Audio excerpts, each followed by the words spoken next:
It's going to be an interesting question because if you've got a highly skilled player like McLeod seems to be, and he doesn't give you the penalty killing and he doesn't necessarily give you the physicality, is he a top six? I think that's a legitimate question, especially when you can look at the fact that you want to maybe put Connor McDavid and Leon Draisaitl on the same line. You don't know where Nugent Hopkins is going to be. It might be better to try to get McLeod with better players, more skilled forwards and wingers, have him in that top six. Is that as crazy as that sounds? Put Gaetan Haas at third, put Devin Shore at four, and let him succeed with good players around him. I don't know if everybody's going to agree with that take. Colton, what about you? Do you see McLeod as the guy that kind of fits in here where the absence and the missing pieces all go, or do you have somebody else pegged as the right fit there?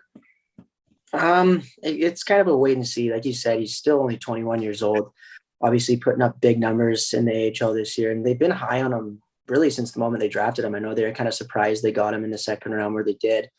Yeah, I think right now they just kind of ease him in. I don't see him getting top six action right off the bat. I think it kind of depends, but it's interesting. Like with the quarantine and everything, I think it's worth noting. I don't think they're planning on just having him here to fill in for a few games. I think they see him as probably remaining with the team for the rest of the season, unless obviously he has really big struggles. But I think he's going to be here for a while. So I think they'll give him a lot of different looks in different areas. But I think ultimately the top six makes the most sense, just given that he is a skilled player. I don't think playing him 10 minutes on a team like this makes a lot of sense. I think they would have just kept him in the AHL if that was the case, to keep his minutes up. So I do think he'll get a pretty good opportunity.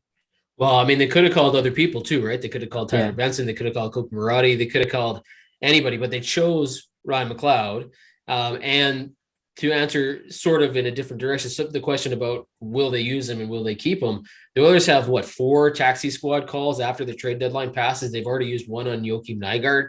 If they use this on Ryan McLeod, they'll only have 2 left for the remainder of the season, right? And who those 2 would be. So if you start to use these players and they just stay for one game, you only have so many. So you can't go crazy just calling people back and forth from the taxi squad. Like once you use your 4, you're done. So if McLeod gets that action, yeah, he's got to either stick with the team and hope that everything goes okay, or they made a mistake, he struggles really badly, and now they're down 1 of their taxi squad calls. So it'll be very interesting to see what happens here, how quickly. But Bob Stauffer, like Brian was saying, listen, he seems high on this guy. Like this is a guy that he seems to really, really like. He's been an advocate for him, especially the way he's progressed this season.